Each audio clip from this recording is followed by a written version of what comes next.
El sueño de la mujer de Pilato.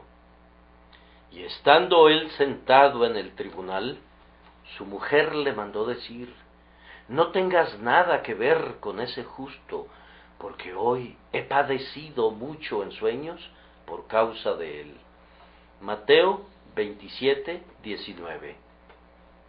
Yo deseaba sinceramente continuar con la historia de los padecimientos de nuestro Salvador previos a su crucifixión, pero cuando me senté a estudiar el tema, me descubrí absolutamente incapaz de ese ejercicio. Cuando pensé para saber esto, fue duro trabajo para mí.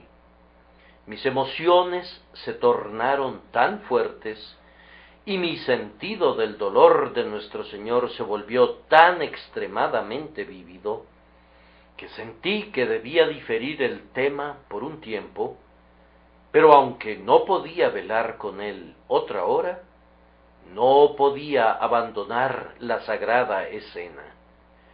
Por tanto, fue para mí un alivio encontrarme con el episodio de la mujer de Pilato y su sueño. Me permite continuar con el hilo de mi narrativa y a la vez relajar la extrema tensión de los sentimientos causados por una visión cercana del dolor y la vergüenza del Señor. Mi espíritu decayó ante ese terrible espectáculo. Me pareció verlo cuando lo llevaban de regreso de la entrevista con Herodes, donde los soldados le habían menospreciado. Lo seguí de nuevo a lo largo de las calles, mientras los crueles sacerdotes se abrían paso en medio de la turba y lo llevaban apresuradamente al pretorio de Pilato. Me pareció oírlos en las calles decidiendo que Barrabás, el ladrón, fuera liberado en lugar de Jesús, el Salvador, y detecté el primer brote de aquel terrible alarido: ¡crucifícale! ¡Crucifícale!, que lanzaban por sus gargantas sedientas de sangre. Y allí estaba él, que me amó y se entregó por mí, como una oveja en medio de los lobos, sin nadie que se apiadara de él y sin nadie que le ayudara. La visión me sobrecogió, especialmente cuando supe que la siguiente etapa sería que Pilato, que lo había exculpado al declarar ningún delito hallo en él, lo entregaría a los atormentadores para que lo azotaran, y los soldados mercenarios lo coronaran con espinas y lo insultaran inmisericordiamente, y para que fuera sacado al pueblo y fuera presentado ante ellos con aquellas palabras que desgarran el alma: «He aquí el hombre». ¿Hubo jamás dolor como su dolor? En vez de hablar acerca de eso en este día, me siento inclinado a actuar como los amigos de Job, de quien está escrito que al mirarlo lloraron a gritos. Así se sentaron con él en tierra por 7 días y 7 noches, y ninguno le hablaba palabra, porque veían que su dolor era muy grande. Dejamos al Señor momentáneamente para considerar este sueño de la mujer de Pilato, del que se habla una sola vez en las Escrituras, y quien lo hace es Mateo. Yo no sé por qué ese evangelista fue el único comisionado para registrar el sueño. Tal vez él fue el único que oyó al respecto, pero ese único registro basta para nuestra fe y contiene suficiente material para suministrarnos alimento para la meditación. Nosotros recibimos la historia como certificada por el Espíritu Santo. Mientras desempeñó su cargo, Pilato se comportó extremadamente mal. Había sido un injusto e inescrupuloso gobernante de los judíos.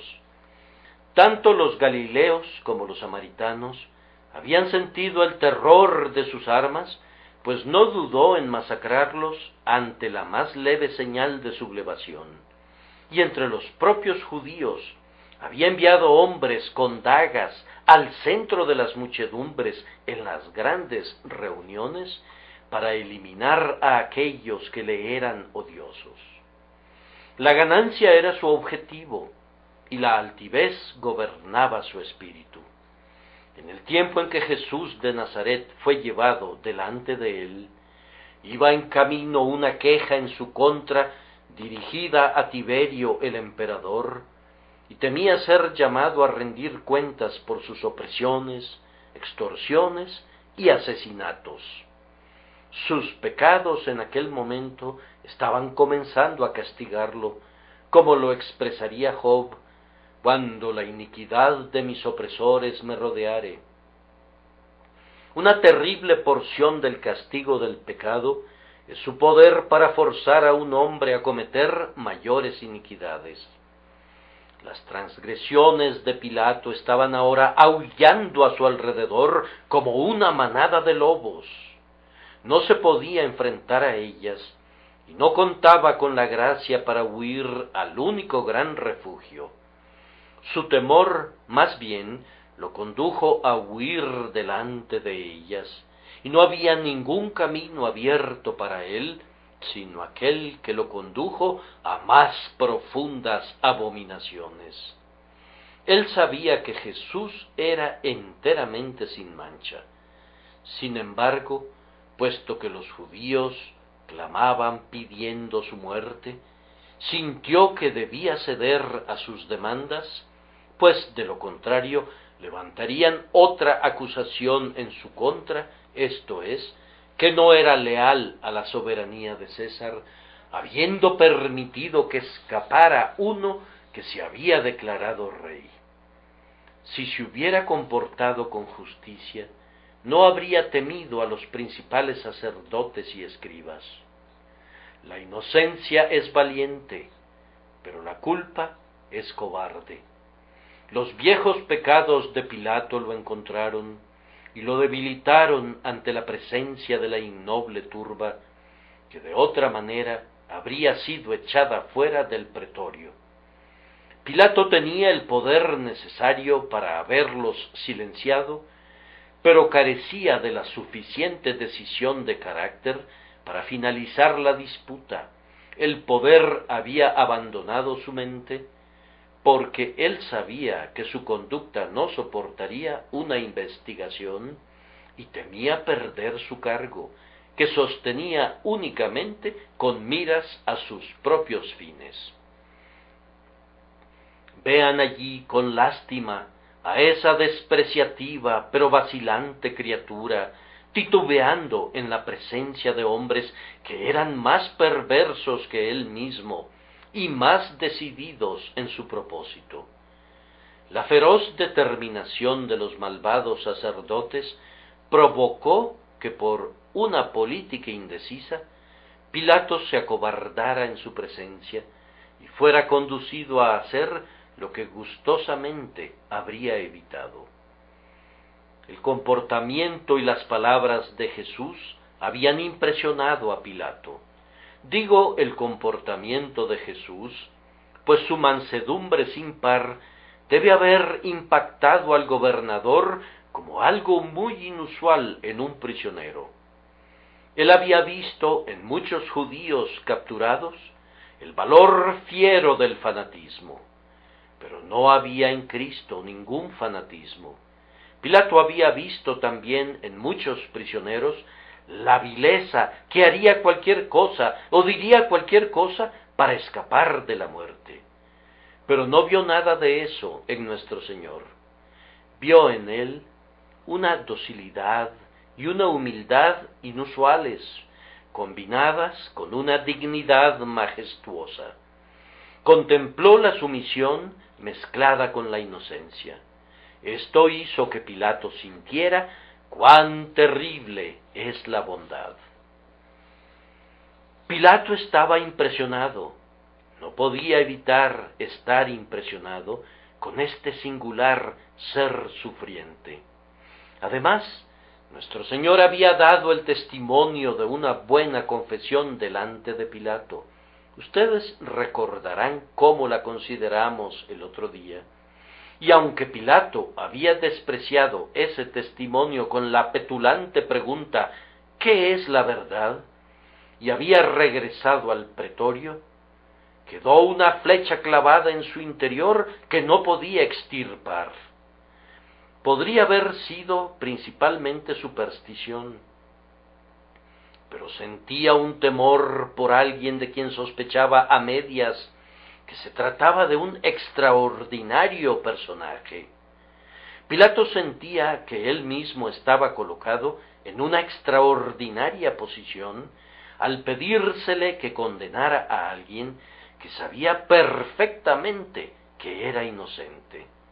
Su deber era muy claro, no podría albergar ninguna duda al respecto, pero el deber no era nada para Pilato comparado con sus propios intereses. Él perdonaría la vida del justo si hubiera podido hacerlo sin comprometerse, pero sus cobardes temores lo redujeron a derramar sangre inocente. En el preciso instante en que estaba vacilando, cuando había propuesto a los judíos que eligieran entre Barrabás o Jesús de Nazaret, en ese preciso instante, repito, cuando hubo tomado su sitio en el tribunal y esperaba la decisión, le llegó una advertencia proveniente de la mano de Dios, una advertencia que iba a dejar en claro para siempre que si condenaba a Jesús, lo haría voluntariamente con sus propias manos culpables. Jesús había de morir por el determinado consejo y el conocimiento anticipado de Dios, y sin embargo, debía ser por manos inicuas que él fuera crucificado e inmolado. Y por esto, Pilato no debía pecar en la ignorancia. Le vino a Pilato una advertencia proveniente de su propia esposa relativa a su sueño matutino, una visión de misterio y terror, advirtiéndole que no tuviera nada que ver con ese justo, porque, dijo ella, hoy he padecido mucho en sueños por causa de él.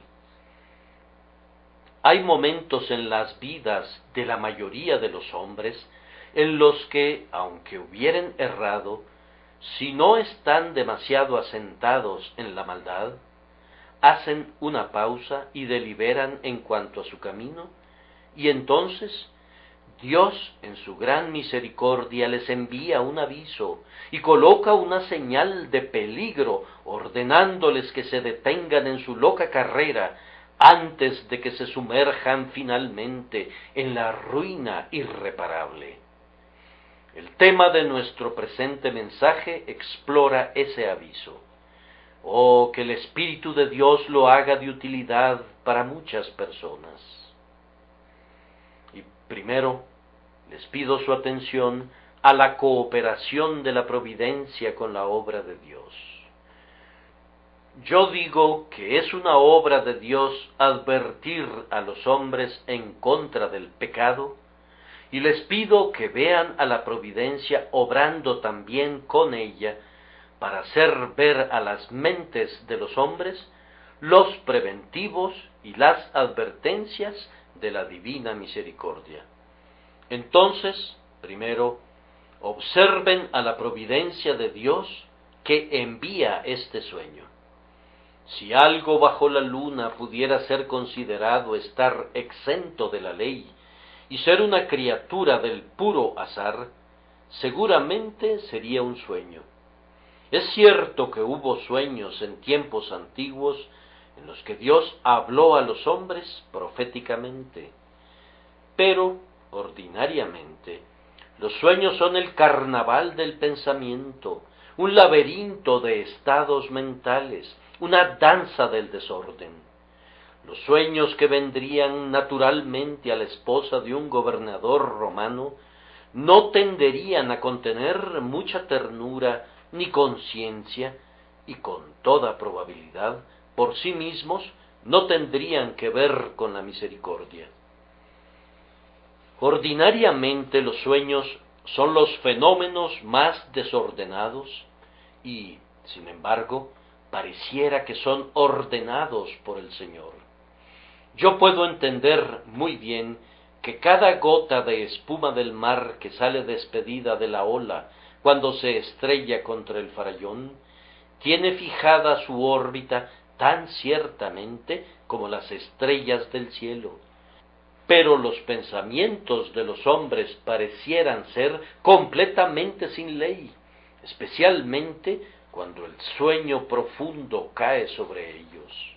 Es tan imposible predecir el vuelo de un pájaro como el curso de un sueño. Esas extravagantes fantasías parecen ser indómitas e ingobernables. Muchas cosas operan naturalmente para moldear un sueño.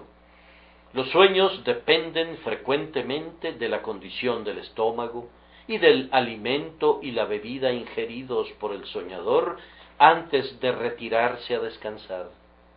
Con frecuencia deben su forma al estado del cuerpo o a la agitación de la mente. Sin duda, los sueños pueden ser causados por lo que transpira en el aposento de la casa. Un pequeño movimiento de la cama provocado por ruedas que pasan, o el ruido de las pisadas de un grupo de hombres, o el paso de una empleada doméstica a través del piso, o incluso las carreras de un ratón detrás del friso, podrían sugerir o formar un sueño.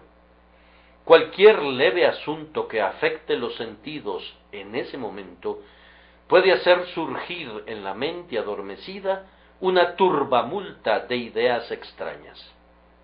Sin embargo, cualquiera que fuera la causa que operara en el caso de esta dama, la mano de la providencia estaba en todo ello, y su mente, aunque era libre como el viento, no deambuló a la deriva, sino justamente de acuerdo a la voluntad de Dios, para efectuar el propósito divino.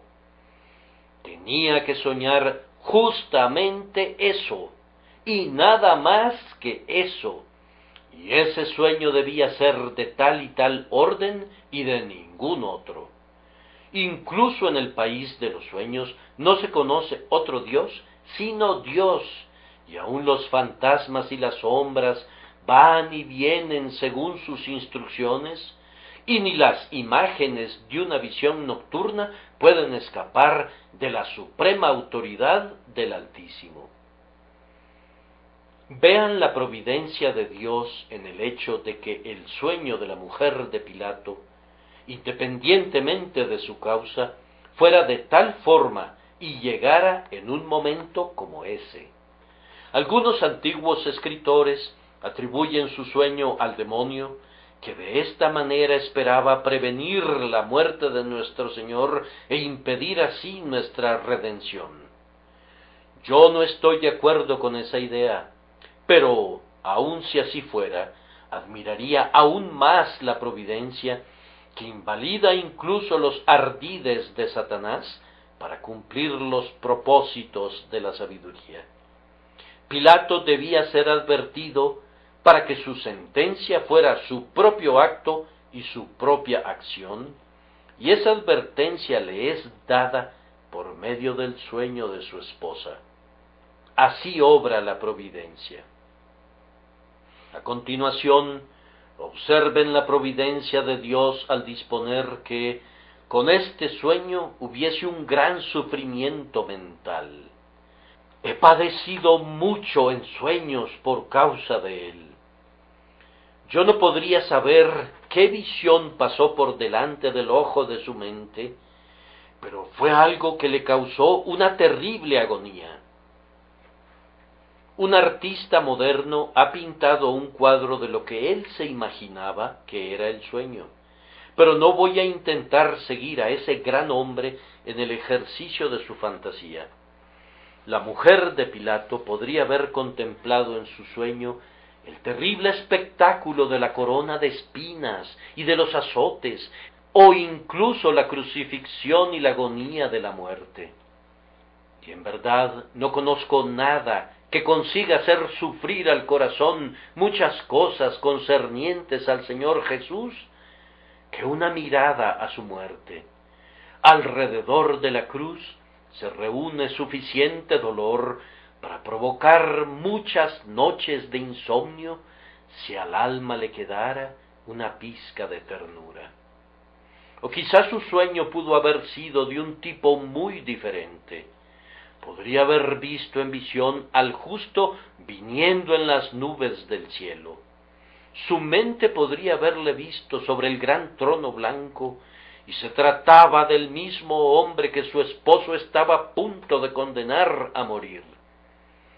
Podría haber visto a su esposo cuando era llevado a juicio, siendo un prisionero que debía ser juzgado por el justo que había sido acusado ante él tiempo atrás. Podría haberse despertado, sobrecogida por el grito de su esposo, al tiempo de hundirse en el abismo que no conoce fondo. Cualquier cosa que hubiera sido, ella había experimentado repetidas emociones dolorosas en el sueño, y se despertó sobrecogida y atónita. El terror de la noche se había apoderado de ella, y amenazaba con convertirse en un terror para ella por el resto de sus días, y, por tanto, se apresuró a detener la mano de su esposo. Ahora, en esto está la mano de Dios, y la simple historia sirve para probar que los errantes cíngaros del país de los sueños siguen bajo su control, y puede hacer que produzcan turbación y angustia si algún gran fin ha de conseguirse por ello. Es igualmente notable que ella enviara el mensaje a su marido: no tengas nada que ver con ese justo. Nosotros olvidamos la mayoría de los sueños, mencionamos como notables unos cuantos, y únicamente de vez en cuando se nos graba uno de tal forma que lo recordamos durante años. Difícilmente alguien de ustedes tuvo algún sueño que lo hubiera conducido a enviar un mensaje al magistrado en su tribunal. Ese recurso sería utilizado únicamente en un caso urgente. Aunque el juez fuera tu propio marido, dudarías mucho antes de preocuparlo con tus sueños mientras él estaba ocupado con importantes asuntos públicos. Generalmente un sueño puede esperar hasta que el trabajo termine. Pero era tan profunda la impresión que permanecía en la mente de esta dama romana, que no espera hasta que su marido regrese a casa, sino que le envía un mensaje de inmediato. Su consejo es urgente: no tengas nada que ver con ese justo. Ella tiene que advertirle ahora, antes de que él le aseste algún golpe, y con mayor razón, antes que ensangrente sus manos con su sangre. No le envió a decir: haz algo leve con él, y azótalo y déjalo en libertad, sino que le dijo: no tengas nada que ver con él. No digas ni una sola palabra áspera, ni le hagas ningún daño. Libéralo de sus adversarios. Si ha de morir, que sea por otra mano y no por la tuya. Esposo mío, esposo mío, esposo mío, te lo suplico, no tengas nada que ver con ese justo. Déjalo en paz, te lo ruego.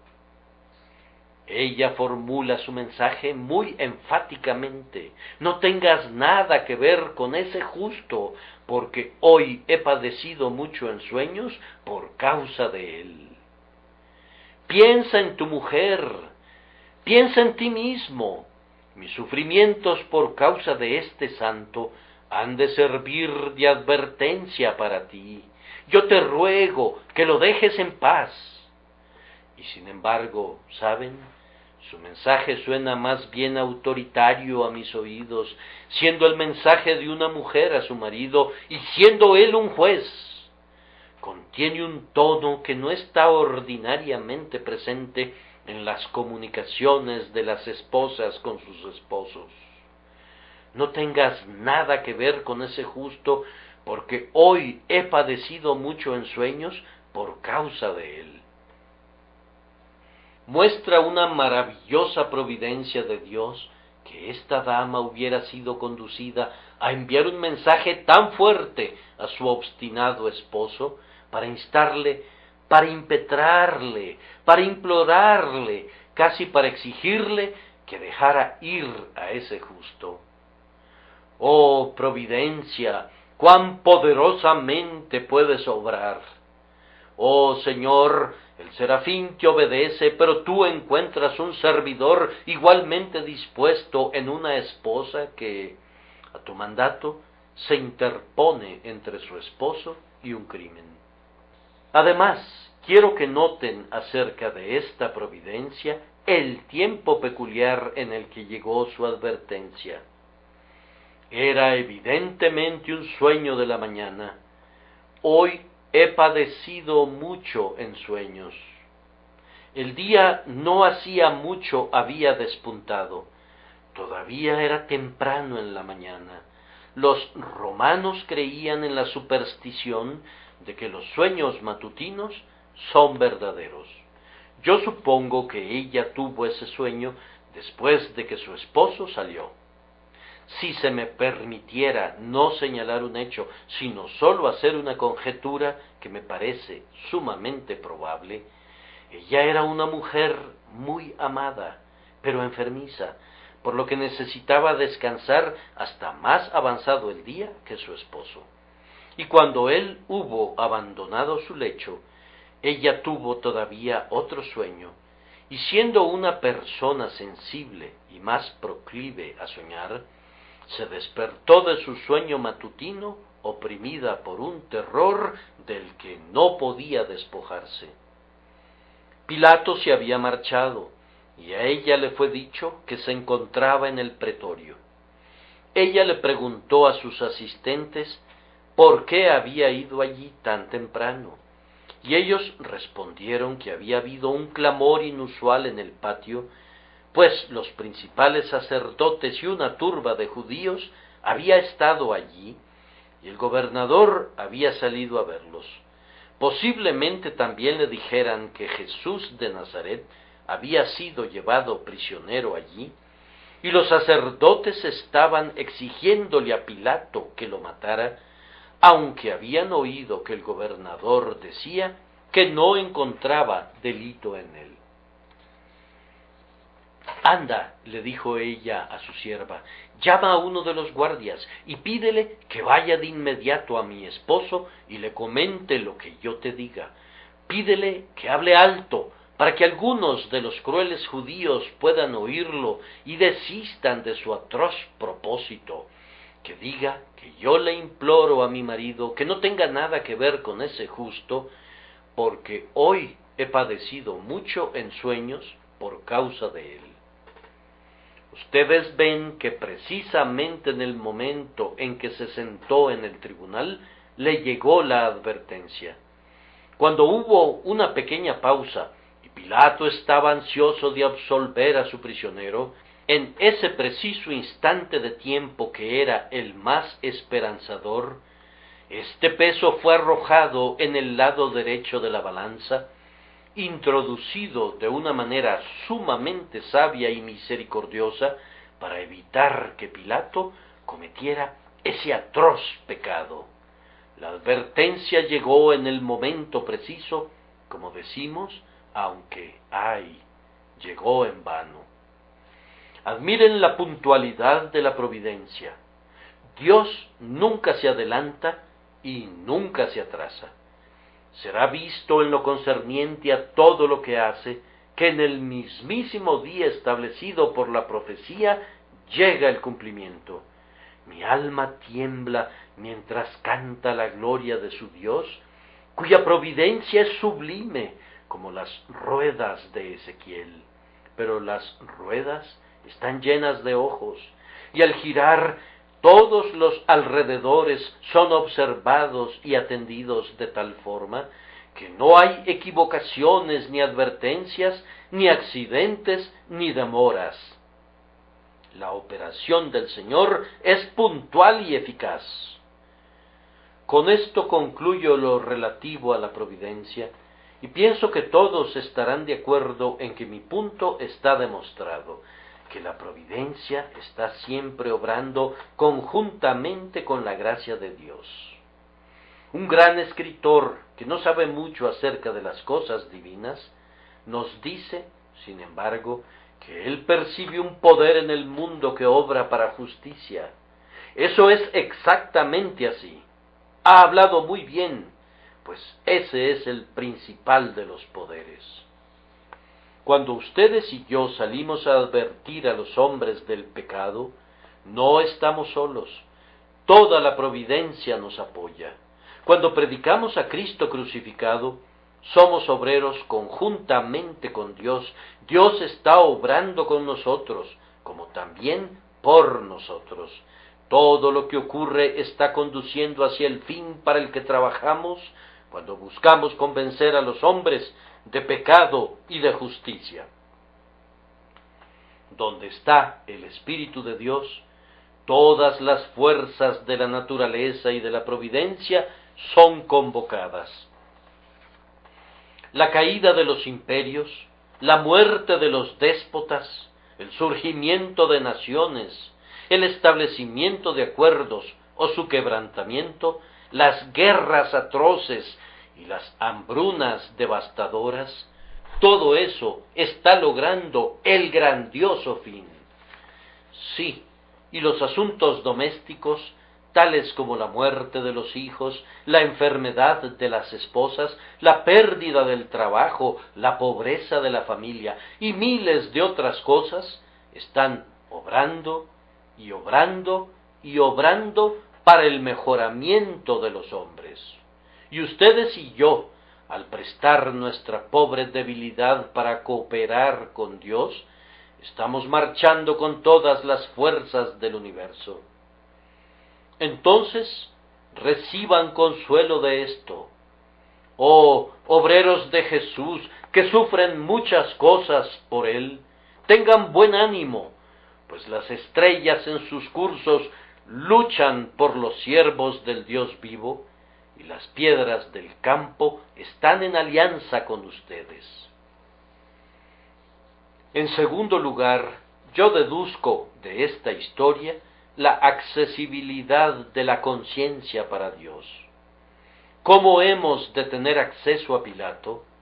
¿Cómo hemos de advertirle?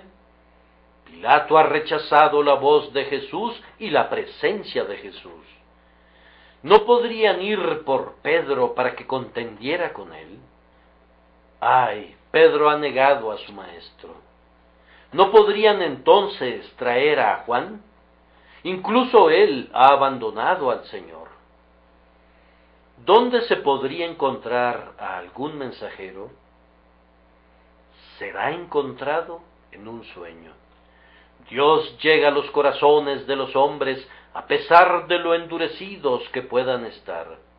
Nunca los den por perdidos, nunca pierdan la esperanza de despertarlos. Si mi ministerio, su ministerio y el ministerio del bendito libro parecieran todos como nada, Dios puede alcanzar la conciencia por medio de un sueño. Si la espada no los puede alcanzar, entonces lo que parecería ser una flecha extraviada proveniente de un arco disparado a la aventura encontrará las junturas de la armadura. Hemos de creer en Dios en cuanto a los hombres malvados y nunca decir de ellos es imposible que sean convertidos. El Señor puede herir a Leviatán, pues sus armas son muchas y adecuadas para el enemigo. Yo no creo que un sueño tendría un efecto sobre mi mente para convencerme, Pero ciertas mentes están abiertas en esa dirección, y para ellas un sueño puede ser un poder. Dios puede usar incluso la superstición para lograr sus propósitos benéficos. Mejor aún, Pilato era accesible a través del sueño de su mujer. Henry Melville tiene un muy maravilloso discurso sobre este tópico, en el que intenta mostrar que probablemente si Pilato hubiera soñado él mismo este sueño, no habría sido tan eficaz para él como que su mujer lo hubiera soñado.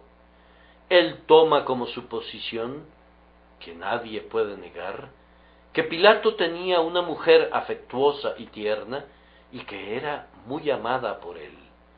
La única breve narración que poseemos de ella da ciertamente esa impresión. Es evidente que ella amaba tiernamente a su marido y por eso quería impedir que actuara injustamente con Jesús. Enviar una advertencia por medio de ella era alcanzar la conciencia de Pilato a través de sus afectos. Si su amada esposa estaba turbada, era seguro que eso pesaría grandemente en su ánimo, pues él no querría que ella se turbara. Pilato ansiaba proteger a su amada de cualquier brizna de viento y darle perfecto consuelo, y cuando ella se lo pide, él se deleita en concedérselo. No es, por tanto, un pequeño problema para él que ella esté sufriendo, y sufriendo tanto como para enviarle un mensaje, sufriendo por causa de uno que merece su buena opinión, uno que él mismo sabe que no ha cometido ningún delito. Si esta dama era ciertamente la esposa de Pilato desde su juventud, tierna y muy amada, y si se estaba enfermando gradualmente ante sus ojos, su pálido rostro se erguiría ante su amorosa mirada, y las palabras suyas tendrían un poder ilimitado sobre él cuando le dijo: «He padecido mucho en sueños». Oh Claudia Prócula, si ese era tu nombre, hizo bien el Señor de misericordia en confiar su mensaje a tus labios persuasivos, pues de ti brotaría con una influencia 10 veces mayor. La tradición declara que esta dama era cristiana y la Iglesia griega la ha colocado en su calendario como una santa. Para esto no contamos con ninguna evidencia. Todo lo que sabemos es que era la esposa de Pilato y que usó de su influencia de esposa para tratar de impedir que cometiera ese crimen. Cuán a menudo una mujer tierna, sufrida y amorosa ha ejercido un gran poder sobre un hombre tosco y rudo. El infinitamente sabio sabe esto, y por ello, a menudo, les habla a los pecadores mediante esta agencia influyente. Él convierte a una persona de la familia para que sea su misionera para los demás miembros. De esta manera, él habla con algo mejor que las lenguas de los hombres y de los ángeles, pues usa al amor mismo para que sea su orador. El afecto tiene más potencia que la elocuencia. Por eso, amigo mío, Dios te envió durante breve tiempo a esa amada niña que charlaba contigo acerca del Salvador. Ella se ha ido al cielo ahora, pero la música de sus pequeños himnos resuena en tu oído incluso ahora, y su plática acerca de Jesús y los ángeles permanece todavía contigo. Ella ha sido llamada a casa, pero Dios te la envió por una estación para embelezarte y ganarte para el camino recto. De esta manera Él te pidió que abandonaras el pecado y vinieras a Cristo. Y tu amada madre, que ahora está delante del trono, ¿recuerdas lo que te dijo cuando agonizaba? Tú me has escuchado muchísimas veces, pero no habías oído nunca un sermón de parte mía como ese mensaje que provino de su lecho de moribunda. No podrías olvidarlo ni quedar libres de su poder. Ten cuidado de que no lo trates a la ligera. Para Pilato, el mensaje de su mujer era el ultimátum de Dios. Ya no le volvió a advertir nunca más, e incluso Jesús se quedó callado delante de él. Oh amigo mío, para ti podría ser que tu hija, o tu madre, o tu afectuosa esposa fueran el último mensajero de Dios, el esfuerzo final del ángel amonestador para conducirte a una mente renovada. Un pariente amoroso, suplicando con lágrimas, es a menudo la lejana esperanza de la misericordia. Un ataque planeado tan hábilmente y conducido tan sabiamente puede ser considerado como el último asalto del amor sobre un espíritu obstinado, y después de esto será abandonado a sus propios artificios. La selección de la esposa fue hecha sin duda por la infinita sabiduría y ternura, por si fuera posible que Pilato fuera detenido en su carrera de crimen y fuera fortalecido para llevar a cabo un acto de justicia por medio del cual habría evitado el más terrible de los crímenes. Así que, entonces, podemos concluir con seguridad que el Señor tiene sus misioneros allí donde el misionero citadino no puede entrar. Él envía a los niñitos a cantar y orar allí donde el predicador no es escuchado nunca. Él mueve a la piadosa mujer a proclamar el Evangelio con su boca y con su vida donde la Biblia no es leída. Él envía a una dulce niña para que crezca y gane a un hermano o a un padre donde a ninguna otra voz le sería permitido hablar de Jesús y de su amor. Damos gracias a Dios que así sea. Proporciona esperanza para los hogares de esta ciudad atea. Nos da esperanza incluso por aquellos por quienes la campana del día domingo tañe en vano. Ellos oirán, ellos deben oír a estos predicadores del hogar, a estos mensajeros que luchan con sus corazones. Sí, y permítanme agregar que donde Dios no emplea un sueño, ni usa a una esposa, Él puede acceder a las conciencias de los hombres sin usar medios visibles, sino por pensamientos que vienen sin ser invitados y que permanecen en el alma. Verdades enterradas por largo tiempo súbitamente se levantan, y cuando el hombre está en el propio acto del pecado, es detenido en el camino como Balaam fue detenido cuando el ángel se encontró con él. Cuán a menudo ha ocurrido que la conciencia choca con un hombre culpable en el mismo momento en el que tenía la intención del placer comprado con agravio. Como Elías se encontró con Acab a las puertas de la viña de Nabot. Cómo da un respingo el rey cuando divisa al profeta. Hubiera preferido ver al propio demonio antes que a Elías. Airadamente grita: ¿me has hallado, enemigo mío? Aunque en realidad Elías era su mejor amigo, si lo hubiera sabido. A menudo la conciencia ataca bruscamente a un hombre cuando el exquisito manjar del pecado ha sido enrollado bajo su lengua y está apenas sentándose para disfrutarlo. La visita de la conciencia convierte la miel robada en amargura y el gozo prohibido en angustia.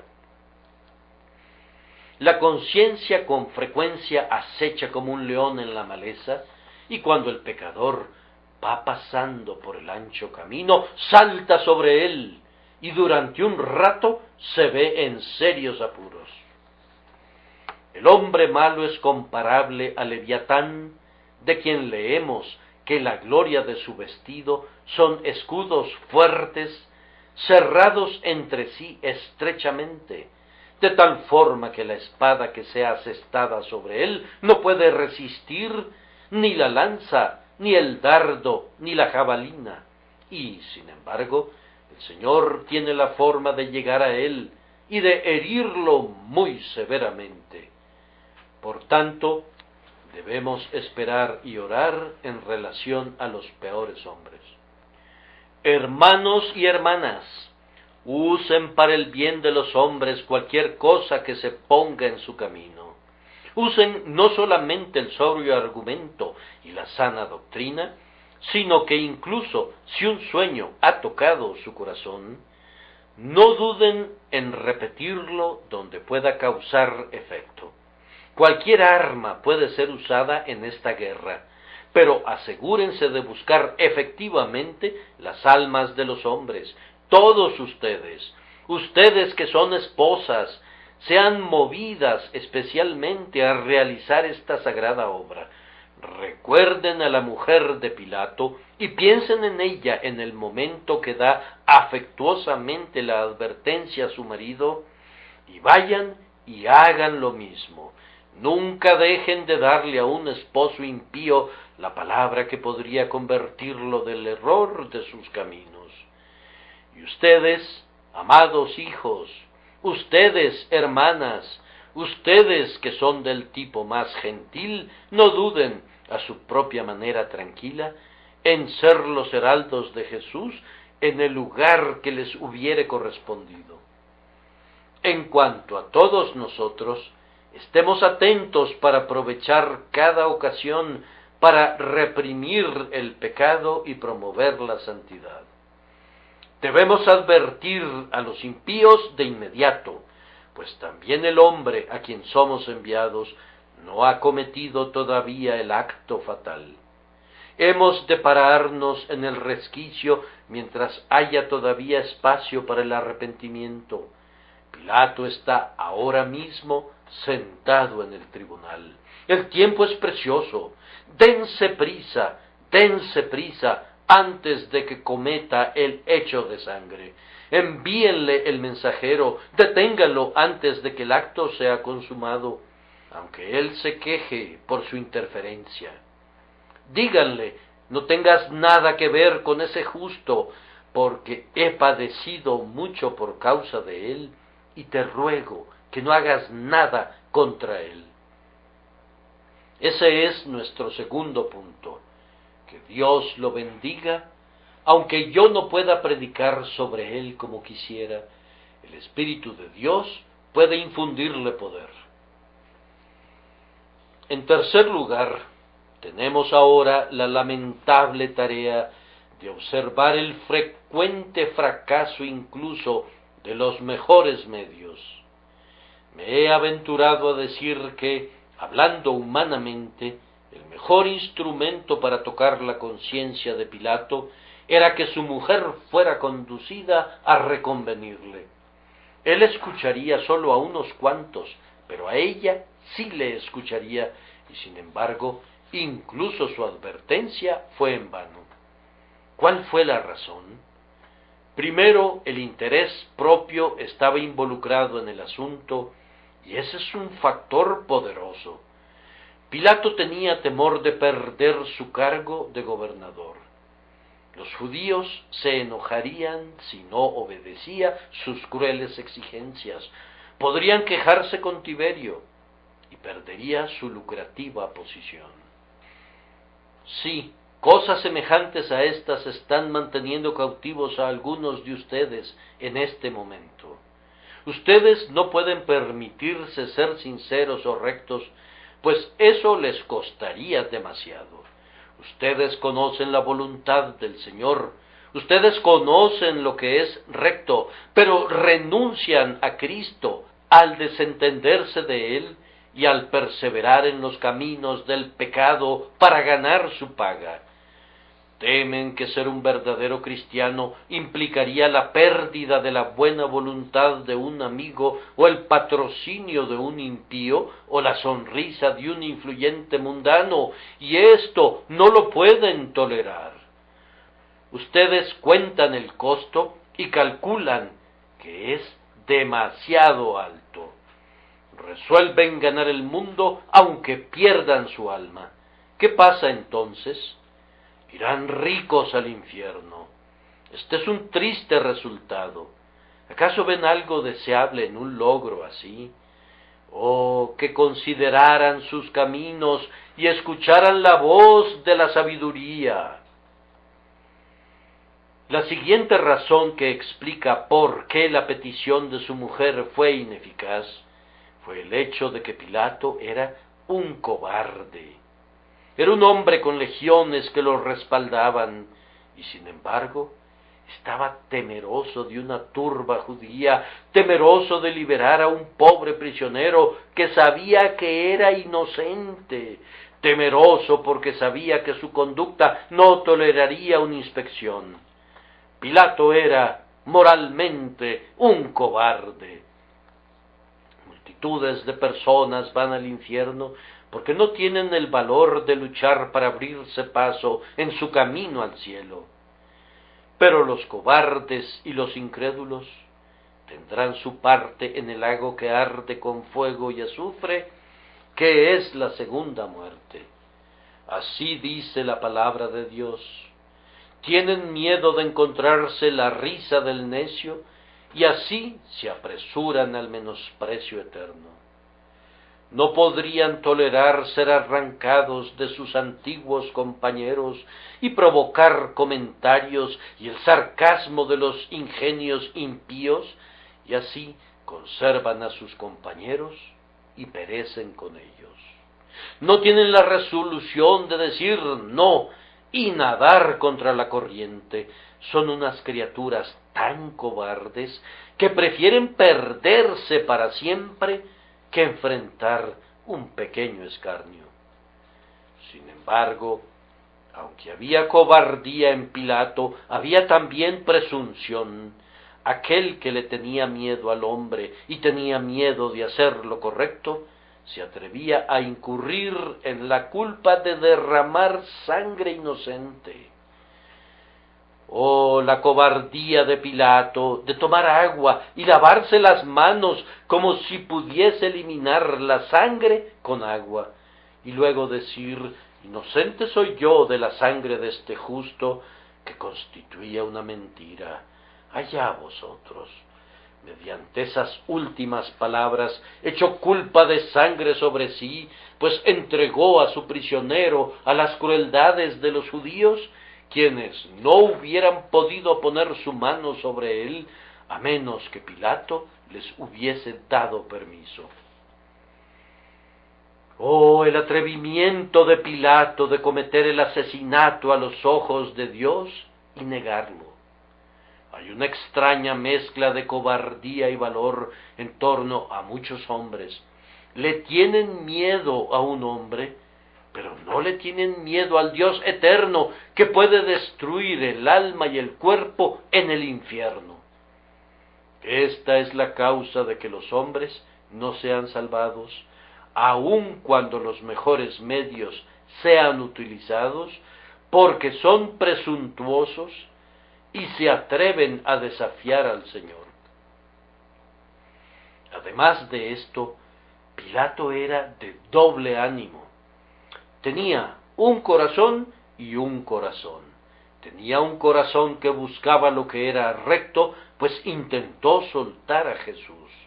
Pero tenía otro corazón que perseguía las ganancias, pues no correría el riesgo de perder su puesto incurriendo en el disfavor de los judíos. Contamos con muchas personas a nuestro alrededor que son de doble ánimo. Los tales están presentes aquí esta mañana. ¿Pero dónde estaban anoche? Ustedes serán tocados por el sermón de hoy. ¿Cómo serán afectados mañana por una conversación impúdica o una canción lasciva? Muchos hombres corren en dos direcciones. Parecieran ser sinceros en cuanto a sus almas, pero están mucho más ávidos de la ganancia o el placer. Es extraña la perversidad del hombre, que llega al punto de partirse en dos.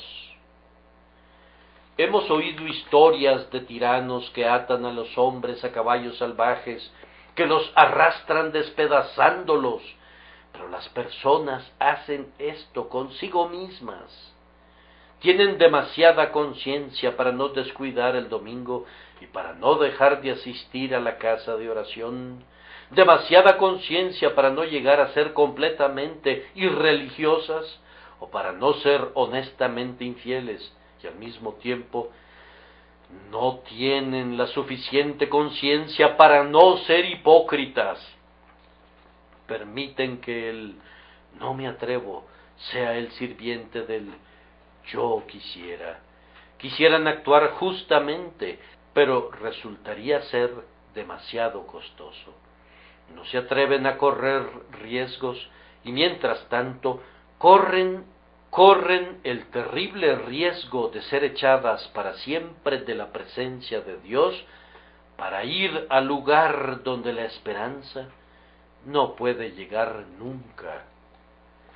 Oh, que mis palabras fueran disparadas como por una culebrina, oh, que lanzaran la bala de cañón contra la indecisión, oh, que yo pudiera hablar como el propio trueno de Dios, que hace parir a las hierbas y quiebra las peñas.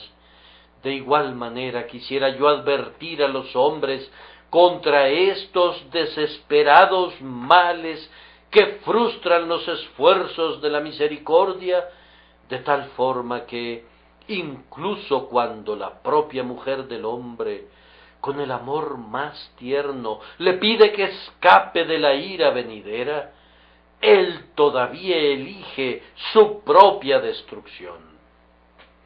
Por último, tenemos un punto que es todavía más terrible: la sobrecogedora condenación de aquellos que transgreden así. Este Pilato era culpable más allá de toda excusa. Él, deliberadamente y por su propia y espontánea voluntad, condenó al justo Hijo de Dios a muerte, habiendo sido informado de que él era el Hijo de Dios y sabiendo tanto por su propio examen como por su esposa que él era un justo. Observen que el mensaje que Pilato recibió era sumamente claro. Fue sugerido por un sueño, pero no hay nada desvariado en él. Contiene toda la claridad que puede ser expresada en palabras. No tengas nada que ver con ese justo, porque hoy he padecido mucho en sueños por causa de él.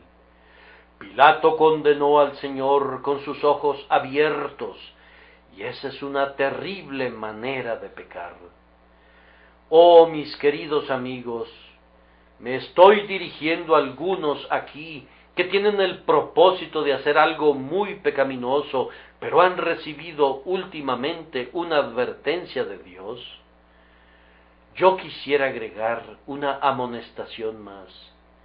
Yo les ruego por el Dios bendito y por el sangrante Salvador que, como se aman a ustedes mismos y como aman a su compañera de quien les pudo provenir la advertencia, que se paren y detengan su mano. No hagan esta cosa abominable. Ustedes sabrán. La advertencia no se les hace de alguna manera misteriosa y oscura, sino que llega muy directa a ustedes en términos inconfundibles. Dios les ha enviado a la conciencia y ha iluminado esa conciencia de tal manera que les habla en un español muy claro. El sermón de este día los detiene en la calzada del pecado, pone una pistola en su oído y les exige: la bolsa o la vida. Si se movieran un centímetro, sería a riesgo de su propia alma. ¿Me están escuchando? ¿Habrán de considerar esta reconvención enviada del cielo? ¿O que se quedaran quietos un rato y oyeran lo que Dios les habla mientras les pide que se entreguen a Cristo hoy? Podría ser ahora o nunca en cuanto a ustedes, como sucedió con Pilato aquel día. A Pilato le fue descrito plenamente el mal que estaba a punto de cometer, y por tanto, si seguía adelante, su presunción sería muy grande. Su esposa no había dicho: no tengas nada que ver con ese hombre, sino con ese justo. Y esa palabra resonó en sus oídos y se repitió una y otra vez hasta que él mismo la repitió también. Lean el versículo 24. Cuando se estaba lavando sus perversas manos, dijo: inocente soy de la sangre de este justo, el propio nombre que su mujer había dado a nuestro Señor. Las flechas se clavaron en él. No podía quitárselas de encima. Como una bestia salvaje, tenía la jabalina clavada en su costado, y aunque se apresuró al bosque de su pecado, estaba evidentemente todavía enconada en él. Las palabras ese justo le causaban obsesión. Algunas veces Dios hace que un hombre vea el pecado como pecado y le hace ver su negrura, y si luego persevera en el pecado, se vuelve doblemente culpable y atrae sobre sí una intolerable condenación que sobrepasa a la de Sodoma de antaño. Además de eso, Pilato estaba pecando no sólo después de una clara advertencia, y una advertencia que destacaba la negrura del pecado, sino que estaba pecando después de que su conciencia había sido tocada y conmovida a través de sus afectos. Es algo terrible pecar contra la oración de una madre. Ella se interpone en tu camino, ella extiende sus brazos y con lágrimas declara que obstruirá tu camino a la perdición. ¿Acaso forzarás tu paso hacia la ruina sobre su cuerpo postrado? Ella se arrodilla, se aferra a tus rodillas, te ruega que no te pierdas. ¿Acaso eres tan brutal como para hollar su amor? Tu hijita te suplica, ¿desatenderás sus lágrimas? Ay, te pertenecía, pero la muerte la ha arrebatado, y antes de partir te suplicó que la siguieras al cielo, y cantó su pequeño himno. Sí, nos reuniremos en el río. ¿Acaso arrojarás a un lado a tu bebé como si fueses otro Herodes que quiere asesinar a los inocentes, y todo con el objeto de que te puedas condenar a ti mismo para siempre y ser tu propio destructor? Es duro para mí hablarte de esta manera. Si algunos de ustedes se dan por aludidos, será duro para ustedes oírlo. Yo, en verdad, espero que sea tan duro que al final dirán: voy a ceder al amor que me asedia con tan tiernos ruegos. ¿No sería un trozo de pura imaginación si concibiera que en el último gran día, cuando Jesús se sienta en el tribunal y Pilato esté allí para ser juzgado por las acciones hechas en el cuerpo, que su esposa sea un testigo dispuesto contra él para condenarlo? Yo puedo imaginar que en el último gran día habrán muchas escenas parecidas en las que aquellos que nos amaran más producirán las más válidas evidencias en contra nuestra, si todavía estamos en nuestros pecados. Yo sé cómo me afectó siendo un adolescente cuando mi madre, después de exponer frente a sus hijos el camino de salvación, nos dijo: si rechazaran a Cristo y perecieran, no podría interceder a favor de ustedes y decir que eran ignorantes, no, sino que habré de decir amén a su condenación. Yo no podía soportar eso. ¿Habría de decir mi madre amén a mi condenación? Y sin embargo, tú que eres la esposa de Pilato, ¿qué otra cosa podrías hacer? Cuando todos tendrán que decir la verdad, ¿qué podrías decir sino que tu esposo fue tierna y sinceramente advertido por ti, y a pesar de ello entregó al Salvador a sus enemigos? Oh oyentes impíos, mi alma se conmueve por ustedes. Volveos, volveos. ¿Por qué moriréis? ¿Por qué habrían de pecar contra el Salvador? Que Dios les conceda que no rechacen su propia salvación, sino que se vuelvan a Cristo y encuentren redención eterna en Él. Todo aquel que en Él cree tiene vida eterna.